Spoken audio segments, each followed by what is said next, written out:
What is up everyone, and welcome back to another video, and welcome back to Heveningham Concours. Now this is my first time attending this event, as it's quite far away from me. It's near the coast actually, as I believe it's near Norwich. So it's about a good 2 hours from me. However, I decided to come down with a few mates and see what's about, and already we've seen some crazy stuff and hope to see some more as the day goes on. So without further ado, enjoy the video.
here we have behind me the stars of the show, the craziest Ferrari lineup I've ever seen for sure, and I don't know how it's going to be in the future for Ferrari. This lineup is ridiculous, and if I go through some of the cars and just talk to you a bit about them. So we start off with a triple layer yellow LaFerrari Aperta. Now again, this is like one of my favourite specs. I think yellow just works so well with the LaF, and it's just so cool. To be next to then the coupe LaFerrari, which looks nice with the black wheels. So a nice pair of them together. And then next to that we've then got the Ferrari Enzo with a very cool number plate like cigar. It looks very nice next to the iconic Ferrari F50. As you can see, the lineup's getting crazier, because then we have a Ferrari F40 LM. Now, a bit about this car. This is the one of 19 made, and I believe this is the second one, the chassis. And I'm like, this is finished in Rosso Corsa, and as they made 19, these are stupidly rare. And the LM, it's like the Le Mans version or crazy stuff, whatever you call it, as this wing's ridiculous. I know the sun's awful. However, it is road legal, believe it or not. This is unreal. My main word I say when I see a car, unreal, but I'm like, yep, I'll say it again, it's unreal. Got a cool livery next to the F40 GT. This has got made out of 19 units, this is 7 units, even rarer, the Ferrari F40 GT. There's not much difference in the normal F40 GT, F40 even, apart from like you've got all the livery and different aspects of the car. I'm not entirely sure, I don't know the difference really between a normal F40 and the GT version. I just believe this has clearly got more power, but that is the LM version, as you can tell by the wing. And then we move on to the start of the show for me. Now, cool story about this. They made 5 288 GTO Evos with one prototype. Now, these cars are the unicorns of the world, like the F50 GT. Seeing one is just unreal, let alone all these Ferraris. This right here is a unicorn. Cool story about this. Back in 2016, when I went to Japan, I went to visit a lot of the car dealerships, and I went to Bingo Sport. However, with my luck, Bingo Sport was shut. However, the only 2 cars I could see through the window was the F40 LM in Japan and this, but not this one. So I've now seen 2 out of the 6 288 GTO Evos. And this car is nuts, finished in Rosso Corsa as well. And I believe this is the second one out of all of them been built. And I don't know what to say. It's definitely a car like a must one. I reckon some people love it, some people hate it. The grille at the front is a very weird feature. Love the pop-up lights. And yeah, this is the start of the show for me. Out of all of these cars here, if we count the normal ones, I'd pick a LaFerrari. But this is the best one here, I find. And we got next to a normal one, 288 GTO. As you can see, this one's definitely looks like it's on steroids, as it is so much different to the normal one. However, with the F40 LM and a normal F40, you can kind of see the resemblance of the same car. These two you don't. These two look like 2 completely different cars. So to see this lineup, not forgetting a cheeky GT2 RS just parked there, this is clearly the craziest Ferrari lineup I've seen, and I don't think it'll be topped in the future, unless I see an F50 GT maybe with a couple of others. But for now, this has been the highlight of my show, and like I've said, the craziest Ferrari lineup I've ever seen.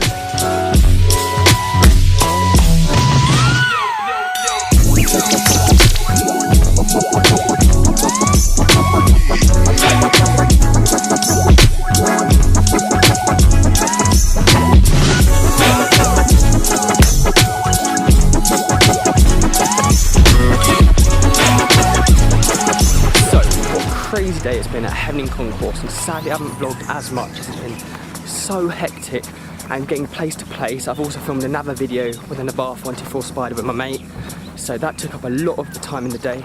However, what a crazy day it's been, seeing some of the rarest cars in the world, especially that Ferrari lineup, which I did manage to vlog at the end while no one else was around. So it was good to spend time with them, learning details and just appreciating them for once. But thank you so much for watching again, and I'll see you guys next time. What we do here is go back.